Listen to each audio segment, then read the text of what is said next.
Hey, everybody, this is Jack Hammer of the Santa Rosa Press Democrat. Hope you're all doing well on this Monday afternoon. The 49ers wrapping up day 14 of training camp here outside of Levi Stadium about 2 hours ago. It was a little bit of a quick practice, a lot to get into. Before we do, just want to shout out a couple of folks over in the comment section. We have Ken Martin, who says, "Good afternoon, 49ers faithful. It's Trey Day." I think that was Friday. And then we have Lucas, who comes with us from all the way from over in Austria. He says, "Hey, Jack, good to have you on board, Lucas. You're always in here. Appreciate seeing you." Let's just go ahead and jump into it. It was an interesting day around the 49ers. You know, they held their final practice today before heading out to Minnesota for their joint practices with the Vikings. That'll be taking place on Wednesday and Thursday. The team's going to be flying out tomorrow. But before they did, they actually had to trim their roster down. The roster had to be down to 85 by tomorrow. So with the team heading out of town tomorrow, they decided to do it a little bit earlier. And the team made some moves, releasing veteran cornerback Darqueze Dennard.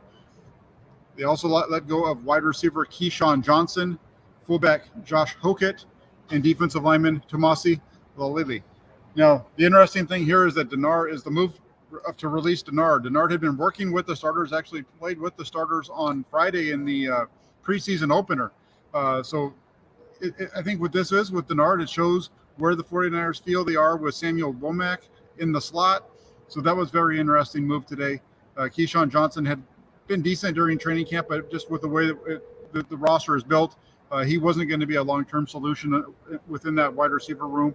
And Josh Hokett as well, very good fullback who, as Kyle Juszczyk told the media this afternoon after practice, probably should be a fullback somewhere in the league, but right now the NFL just doesn't have very many fullbacks.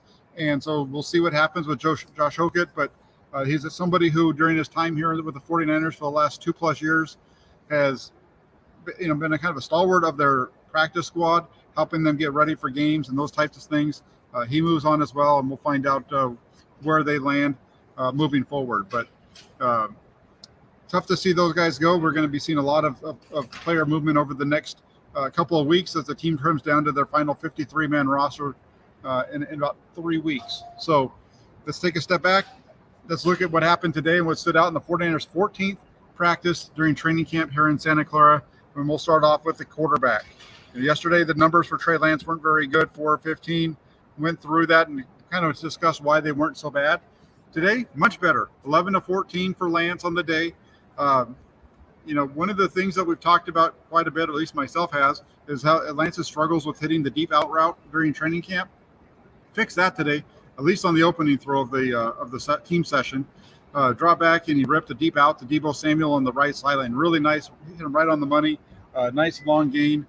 One of the better out routes that we've seen Lance throw throughout training camp. Hit Samuel right in the numbers on the sideline for a really nice completion. There were several other big plays from Lance, though, early on, especially during the early portion.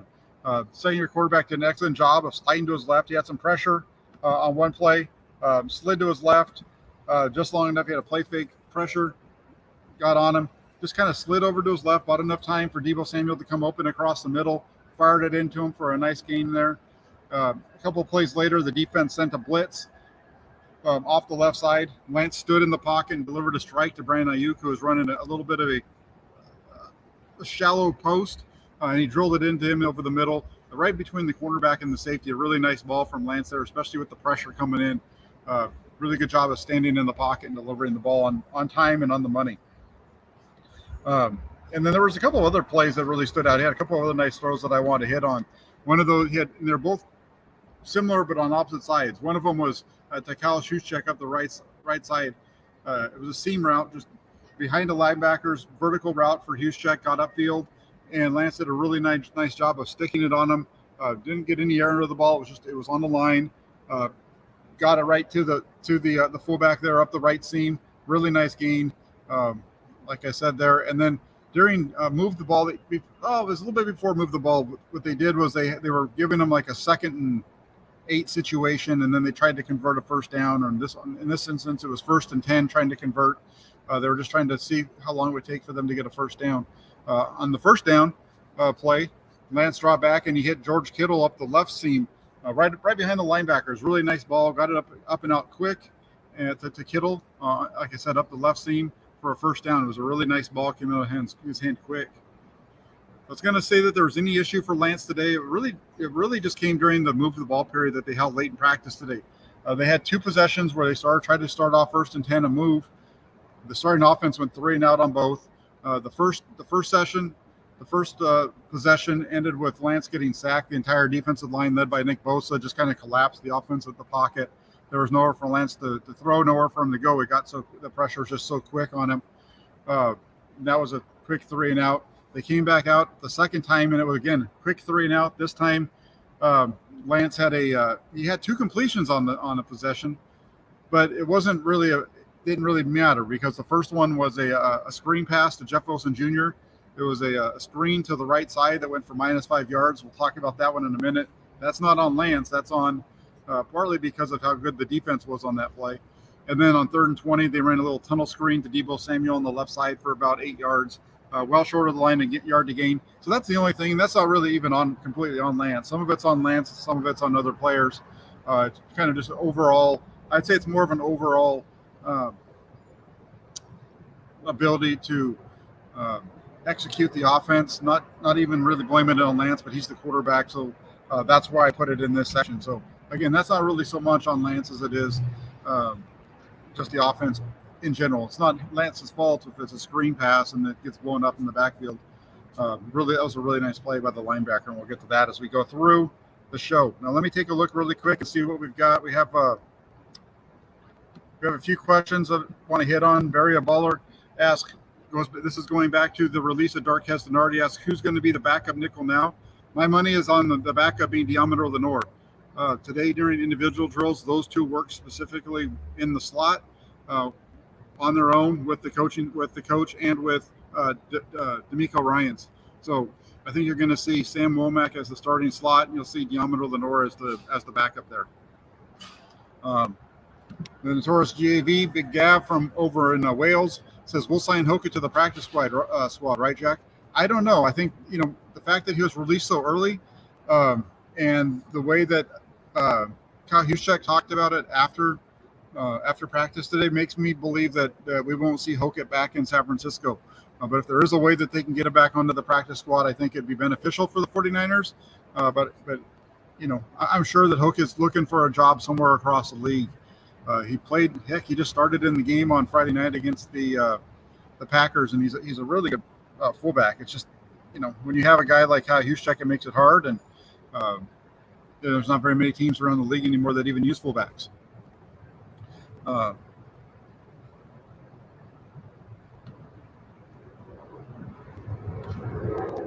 Emiliano says, even with his drops, he must like at least a little bit more like what they're getting out of Austin Mack. That's to be seen. I mean, they only had to drop 5, and so you do what you've got to do. And Mack has more experience in the league than a guy like Keyshawn Johnson, so that might be why you keep him. Big Mav says, juice up that like button, guys. That would be awesome if you guys could do that for me. I'd appreciate that. And then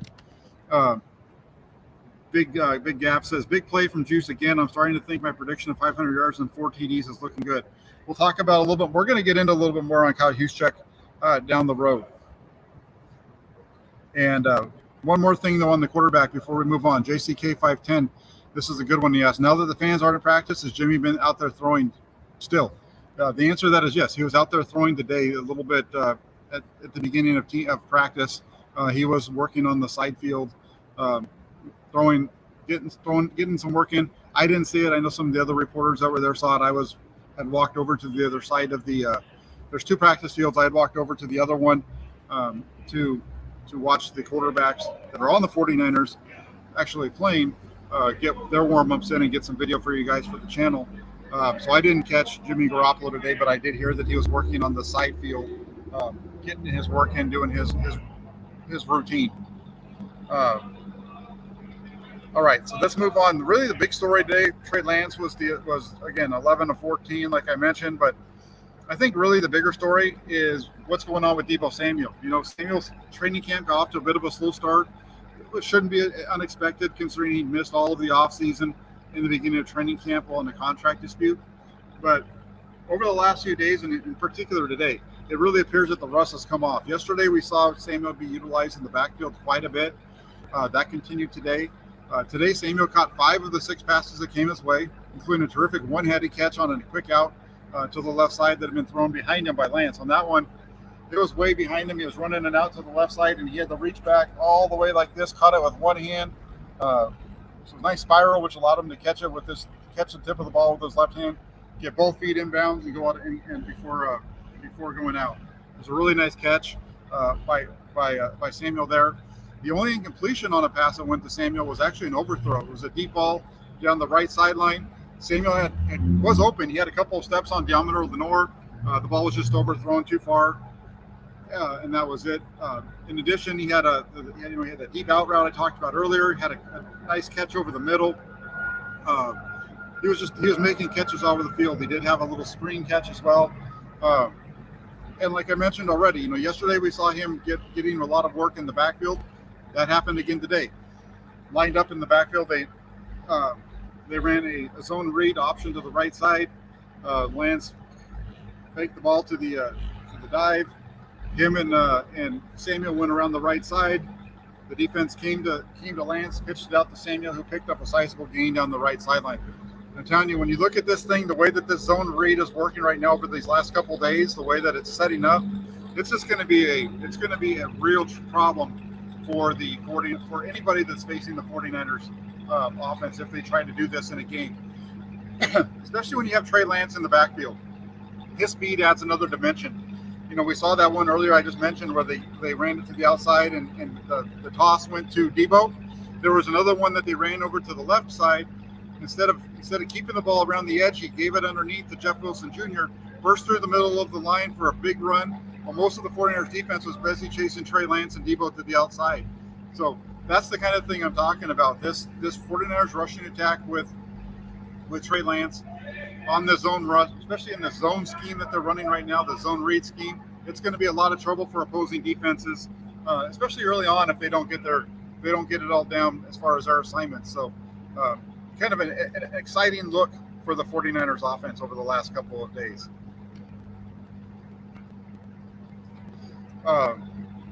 Juwan Jennings, got hit on Juwan Jennings a little bit. Jennings has continued to struggle with hit consistency throughout camp. Did it again today. Today the offense had a blitz coming. Lance saw it coming. Coming from the left side again, just like the one to Brighton Ayuk. This one was just going to be a quick little slant over the left side to Jennings. Hit the third-year wideout right in the hands. It was a perfectly based ball. Couldn't hang on to it. That's the kind of thing right now that's Jennings is going to make this roster, I believe, but the consistency just isn't there from him right now. He needs to get it picked up, and it's going to make for some interesting practices, I think, out of Minnesota facing a different defense than his own, and also a Minnesota defense that's pretty good.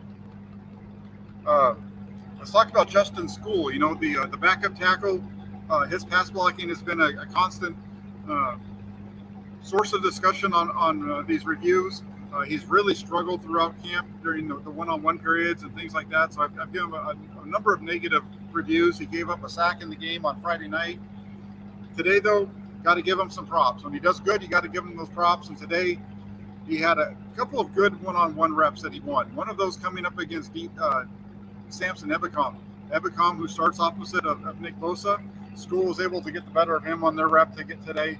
So, while School's been struggling quite a bit over the last week or two, had a very good day today, and during the one-on-one period with a couple of nice reps beating Samson Ebicom. He also beat rookie undrafted free agent Kevin Atkins on one rep.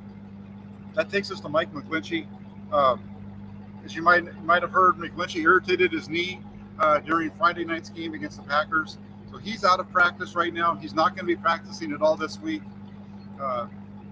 The expectation was that he was going to be getting a little procedure done on the knee today. Sounded like it was going to be like a plasma-rich injection kind of thing. They weren't specific on it, but it sounded like he was going to have it looked at. McGlinchey won't be practicing this week, but the team does expect him to be back. They'll have to monitor him and see how it goes, but it does seem like he'll be back next week. So nothing too big. I think if it was in the middle of the season right now, he'd be fine to play. I think it's just a matter of they need to be careful here. He's coming back from a pretty serious injury a year ago, and McGlinchey had a little bit of a knee issue, so he's working his way back. And this brings us to the notorious Gav section of the show. It's going to be quick, but got to hit on it. Kyle Juszczyk, the Friars fullback, has been targeted only a handful of times in training camp, somewhere around 8. I think he's caught 7 of 8 targets over the course of 14 days, so he hasn't really seen the ball come his way very much. He met with the media after practice. He was asked about that. He said, he doesn't get very much run during practice, but he'll be ready for it once the game comes. He mentioned he gets in a lot of work after practice with Trey Lance to kind of keep his hands going, those types of things. Mentioned it earlier, though, today he got open down the right seam on a deep route. The ball was right over the linebackers, perfectly placed ball. Lance really stuck it on him, and it was a nice long gain. So it was good to see Kyle Juszczyk get involved. Anytime Juice gets the ball thrown his way, it's a good thing. So that was a big positive there as well.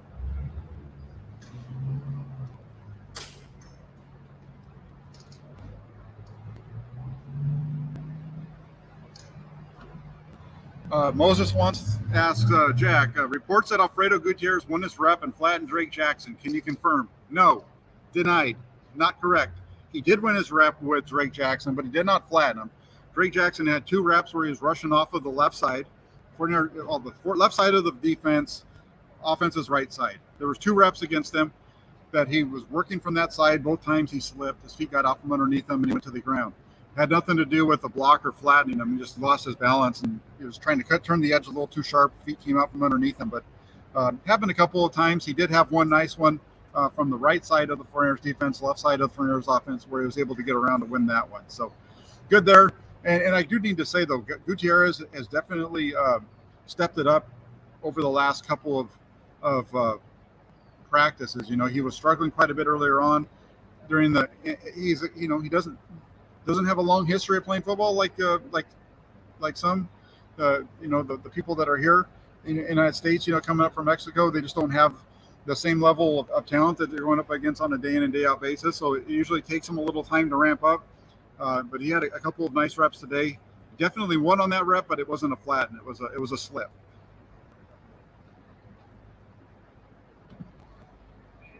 Gav asked, Juice, nice, Jack. Juice is going to be more productive with Lance. I think so. I think you're going to see him, you're going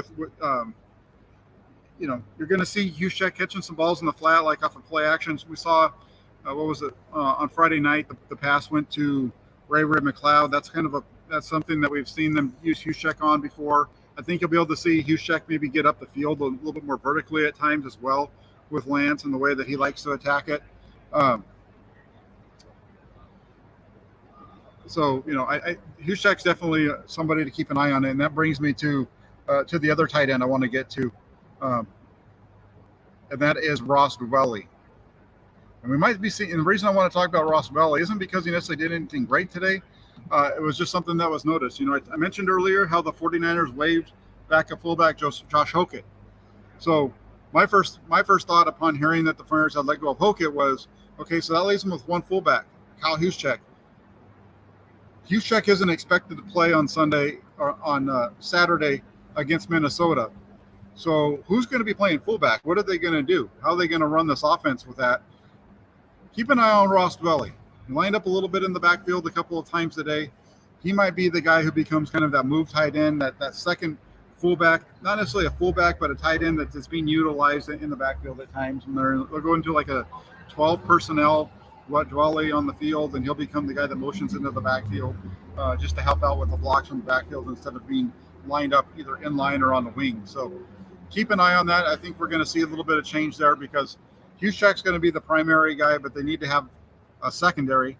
Dwelley makes sense, especially for right now. We'll see what happens when the regular season comes about, but Ross Dwelley will be in that role, I believe, against Minnesota on Saturday.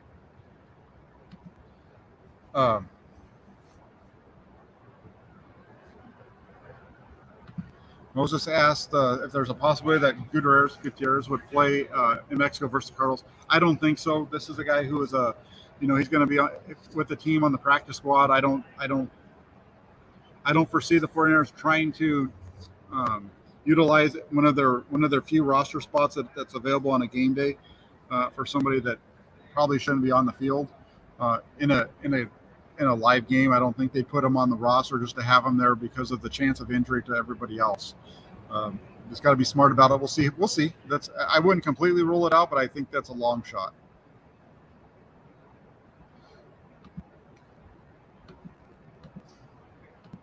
All right, so let's move on. Let's get into the defensive side now. The defense like I said earlier, the defense really won the day today, especially during the team move the ball periods. That was all about the defense. They were all over the field, and we're going to start with Azeez Al-Shaair.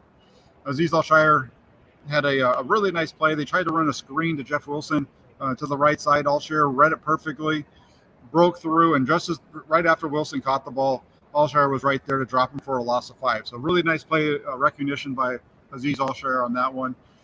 Fred Warner, all-pro Fred in the middle. Remember they ran the one zone read to the outside early in practice. It had a positive gain on the toss. They busted that one up the middle with Jeff Wilson Jr. But the next time they ran it, actually the second time he saw it go outside, he read it right, and the all-pro linebacker was able to chase down Trey Lance and drop him for no gain. Got back to the line of scrimmage, and that was it. And it was a run around the left side of the 49ers offense to the right side of the defense. Warner read it perfectly, broke through there, and got to Lance for no gain. A really nice play there. It's crazy how much slower Trey Lance looks when he's going up against a guy like Fred Warner, right? It's kind of a joke. Obviously, Lance isn't slow. It just shows you how much faster than Fred Warner is and other linebackers around the NFL. That brings me to Hassan Ridgeway. Veteran defensive tackle. He missed a lot of time during camp due to injuries. Today he was in with the first group, and he was able to make a really nice stop of Trey Sermon for no gain on a running play. It's good to see him working his way back. He missed quite a bit of time, and he's working his way in, getting himself healthy. So that's pretty positive there, especially with the 49ers need to find some guys on the interior. Didn't see Javon Kinlaw in team drills today. I don't even know if he was on the field. I don't remember seeing him out there at all today. Samuel Womack. So this takes us back to what we talked about earlier, the release of Darqueze Dennard early in the day. Womack has stepped into the starting nickelback position. It's a good one to see. I've been high on Samuel Womack since the draft, especially since I started looking at his film and all of what he showed there. He just showed himself to be a strong cover corner out of the slot. He's done a really good job growing into the run defense as well. Showed himself doing a really good job of getting his run fits in place on Friday night. The 49ers are showing a lot of belief in the rookie, moving him into the starting position, moving on from Darqueze Dennard. In addition to playing in the slot today, working there at the starters, Womack even had a couple of snaps on the boundary for the first time during team drills in training camp. There was a couple of plays there where he lined up on the outside on the left side. So that was good to see as well. There's a lot of potential with Samuel Womack. He can play everywhere. He can play inside in the slot. He can play outside on the outside corner. We saw him play on the outside during his time at Toledo. It was fantastic. He's just a really good football player. I'm really looking forward to seeing what Sam Womack does as he continues to grow with the 49ers. But it was good to see him out there getting some work on the outside. Now, real quick, want to hit this comment from Notorious Gav. This is a good one. He says, Jack, is it normal for all teams to have as many injuries, hammies, as the 49ers had in training camp? I don't think it's really normal. Kyle Shanahan mentioned this today. They've had they now have 3 guys just in their secondary that are all down with hamstring injuries. Both Wards and Mosley. All 3 of those injuries occurring after a day off as well. That's the other thing that's interesting about it, is all 3 of their secondary guys that are injured with muscle strains all had those strains occur on the day after having a day off. And the way that you kind of get your body ramped up, and you're building it up as you go, then you get a day off, and then you got to, because they only get to practice 3 days in a row. They can't practice more than that. You get that, and then they have kind of a funky schedule here too with the way that their preseason games line up. Just kind of some bad luck right there. They should be okay with Ward and Mosley coming back by week 1. Charvarius and Jimmy Ward. That's going to be a little bit of a scarier deal in terms of if he's going to be ready for week 1 out in Chicago, and it's going to be a big deal. Today with Jimmy Ward not on the field, it was Tarvarius Moore that took his spot. So it was Tarvarius Moore and Talon Hufanga lined up at safety to start today. George Odom got some reps in there as well, but the first group in was at safety was Talon Hufanga and Tarvarius Moore, just to let you know that as well.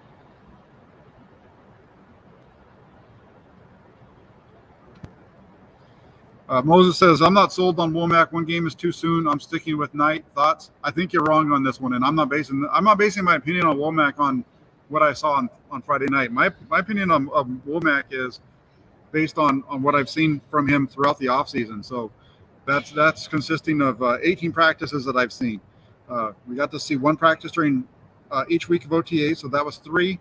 We had rookie minicamp as well, and then we had 2 practices for the mini camp, so I guess that's actually more than that. Plus, of the 14 training camp practices, I've been here for 12 of them, so I've seen quite a bit of Samuel Womack out at practice, and he's been consistently consistent. He's been consistently strong in pass coverage, and he's gotten better and been able to show himself more as a run defender because of the pads going on, and now that we're in the training camp portion. And you look good at it on Friday night. We'll probably get another look at him on Saturday night, I think, against Minnesota.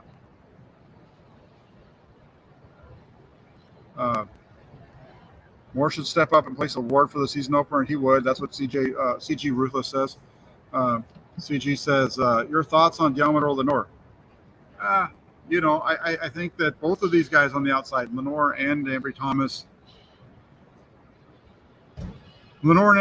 are very strong if the play's in front of them. You go deep on them, and they're going to struggle. They're going to be. They do a very good job of attacking short routes. They struggle on deep stuff. So I think you need to kind of pick your poison with those guys. The Frontiers need to get either Charvarius Ward or Emmanuel Mosley back before week 1. That's a necessity for this team, even with who they have coming up.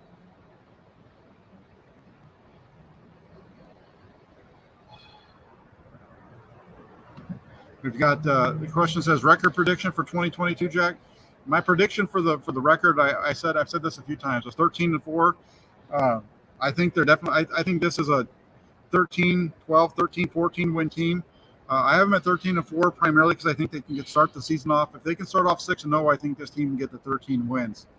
A couple of losses in there, and I think you start looking at maybe 10 or 11. But I think this is a very strong team. It's very deep, has a lot of talent.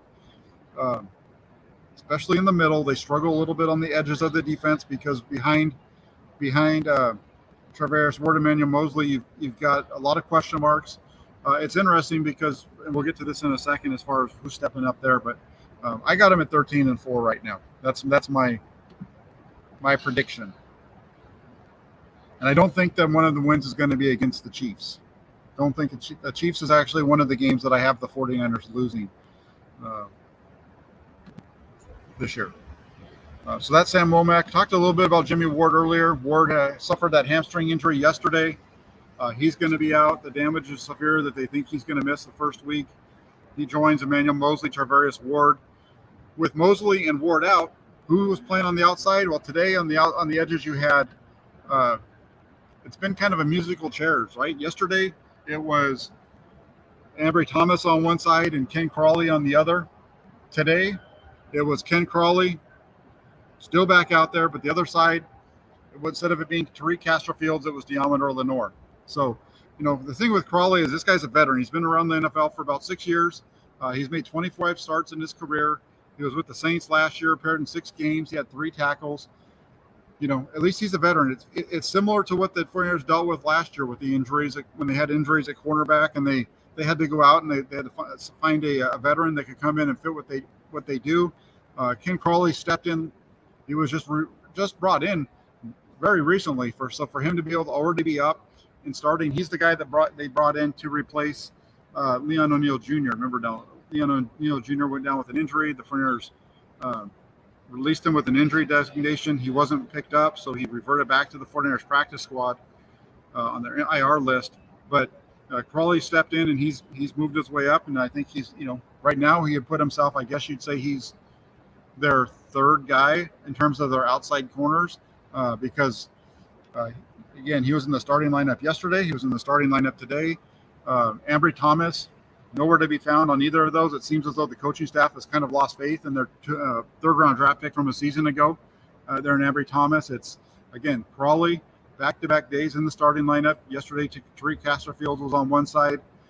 Today, Castro-Fields was out. It was Diamador Lenore making the playing with the starters in that role. So that's kind of where the 49ers are right now on the outside. Gav, Drake Jackson was out here today. During one-on-ones, I saw 3 of his reps. He won the first time off the right side. Then we moved over to the left side. He lost both of those. Not so much that because he lost, he wasn't able to keep his balance. He just trying to get around the edge, trying to bend it, and he came out from underneath him and onto the ground both times. Got to keep your feet. That's a big deal there. So Jackson's got to pick it up and move forward with that. Just kind of looking through. That was pretty much it today for today's practice, though. Like I said, it was a little bit of a mixed bag. Trey Lance, big day, 11 to 14. Number of big completions early in practice. Hit Deebo Samuel for a couple of nice ones. Kyle Juszczyk on a deep ball up the seam on the right side. Nice ball to George Kittle to move the sticks in the second half of practice, and a really nice ball to Brandon Ayuk when he had some pressure coming in his face. The only downside today being the 49ers offense struggling against the defense in their move the ball period, getting held to 3 and out both times. Shows you how good this 49ers defense is, though. This group has 3 of the best linebackers in the game, and Azeez Al-Shaair, Dre Greenlaw on the outsides, and then Fred Warner in the middle. During that move the ball period, Al-Shaair and Fred Warner made their presence known. And then you look at the defensive line and how good that group is, led by Nick Bosa. That defensive line group did a really good job of getting pressure and sacking Trey Lance during that as well. So that's the only negative for the day, really. But for the most part, it was a solid practice for Trey Lance. Anytime you go 11 to 14, that's a good deal, especially when you're throwing the ball down the field the way that he does. Jeremy, how you doing, Jeremy? Good to have you on. Good to have you in here.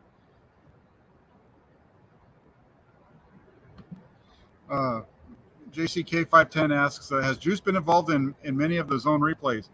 I haven't seen him be utilized in any of them, at least not from the in the role that you might think. I don't think he's lined up in the backfield for any of them. It's usually a halfback lined up next to. It's usually a halfback that's lined up next to the quarterback, and then Deebo Samuel comes around, or Ray McLeod, and they're the guy that becomes like the halfback. But it's that's why you have Jeff. That's where, again, that's why if you go back to what I was talking about with Jeff Wilson Jr., why I think he makes the team, his versatility, his ability to play fullback. When you go into this kind of a situation and you can put him next to the quarterback, and then you've got Deebo Samuel motioning in to line up behind your quarterback. Now you have Jeff Wilson Jr., who's effectively a fullback / halfback, because you can if you wanted to, you could give the ball to a guy like Deebo Samuel or whatnot, and still have Jeff Wilson Jr. be the lead back.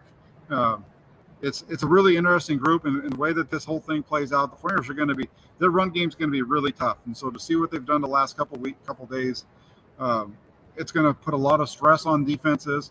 And we already know it from last year that Deebo Samuel alone, when he starts moving around the formation, he puts a lot of stress on opposing defenses, because you don't know where he's going to stop. You don't know where he's going to be when the ball gets snapped. And so it makes it very hard to be able to key in on anything, especially when your eyes are following somebody that's not even the line of scrimmage. So that's good stuff.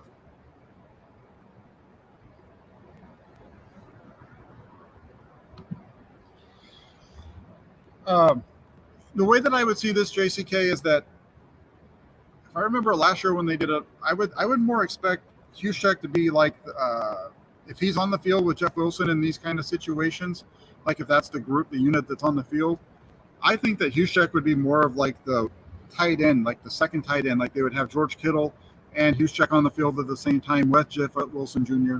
and Deebo Samuel. It makes it look like they're in 21 personnel, but then they line up and it looks like they're in 12. And the next thing you know, you've got guys all over the field. So I don't see Juszczyk as being a guy that they really want to hand the ball off to a lot on that kind of stuff. We'll see. I think that you might see him. I think that he'd be a good third down back myself because of the ability to play all over the field. And he does do a good job of running the ball at times. So, your guess is as good as mine. The way that's one of the things that's so interesting about this 49ers offense is they have these guys that can do so many different things. Brings a lot of different looks to the party. What do I think Trey Sermon's usage will look like? I think it's going to be, probably somewhere, 5 carries a game on average, somewhere in that ballpark. I think you're going to see, Elijah Mitchell's going to be the main back, Trey Sermon and Terry and Davis Price behind them. Davis Price had one run today. It was an ugly one, running off the left side, and he cut, and there was a defender that had gotten kind of turned, ran into the backside of the defender and knocked him on the ground.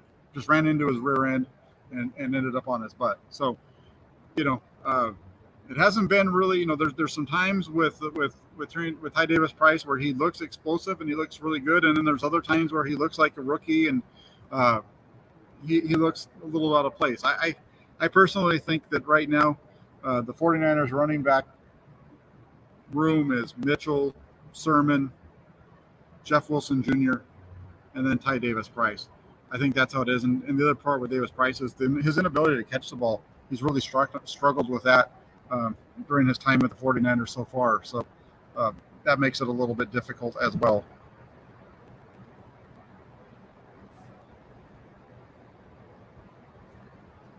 Well, here's the thing, though. You say that if I haven't seen it, if you haven't seen it, I don't think Kyle's going to do it. I disagree with you. There's all kinds of stuff that this offense is doing right now that they can do. You can get as creative as you want when you have a guy like Deebo Samuel and you have Kyle Juszczyk and you have the backs that they have. You still have Brandon Ayuk and George Kittle. So just because we haven't seen it yet doesn't mean that it's not going to happen.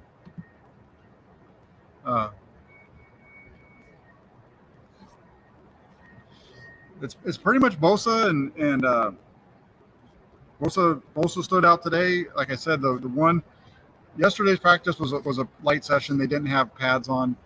Today's was relatively light as well, but there was some pressure there. Bosa and Nebacom both doing a good job off the edges. I had Akeem Spence with a really nice run defense as well against the second unit dropped the guy for about a loss of 3. That was a really nice one from inside. So it's a good group. And then you got Jordan Mason. He got a little bit of run today, not too much. Didn't really show much of anything on his time in the backfield today. So I know there's a lot of interest in Jordan Mason. I know that I've talked him up a little bit as well, but we haven't really seen much from him. He looked good on Friday, but in the practices yesterday, he didn't get any reps, and he only had a couple of reps today from what I could see.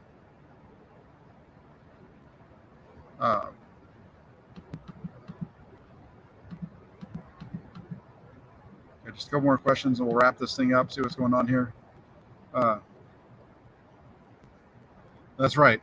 Shanahan is not as predictable as you think. Not at all. There's definitely some interesting things there. Moses wants to know if the chances of Thomas going to the practice squad or being released. I know if I was his coach, I'd put him on the practice squad.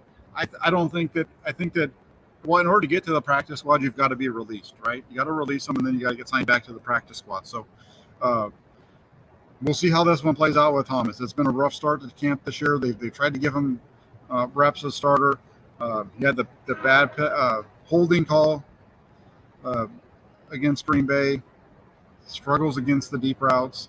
We'll see where he falls. At this point, I think he's on the bubble. Whether he's going to be on the roster or if he's going to get released, so we'll see how that plays out. But Ambry Thomas needs to get his confidence back. That's to be sure. So I'm gonna wrap this thing up now. I will be back. I want to say before I head out, I want to say thank you to everybody in the comment section. You guys were great with your questions. I want to say thank you to everybody who tuned in and is watching this. Before you leave today, if you can do me a couple favors, hit the like button, hit the subscribe button. When you do hit that subscribe button, also hit the little bell so that you get notified every time we go live. You don't miss any of the shows. Also, take yourself over to the Inside the 49ers blog at 49ers.pressdemocrat.com. Make that a favorite on your web browser. That way you don't miss any of the shows and don't miss any of the stuff that's getting put over there. And if it's not for the Press Democrat, I'm not able to be here to report to you from practice and in the game. So, thanks a lot for everybody coming in. Hope you enjoyed it. I'll be back today at 5 o'clock with Rob Shue for the Hammerhead Show. We'll get into another wrap-up of the game from Friday and what we've been seeing here through the first 14 days of training camp and get you guys ready for joint practices in Minnesota on Wednesday and Thursday. Unfortunately, I won't be there. Won't be able to get out there to do that, but I'll be like everyone else. I'll be keeping my eyes glued to every little update that I can get so that we can talk about it on the channel. Thanks a lot, everybody. Have a great day. Talk to you soon. Take care.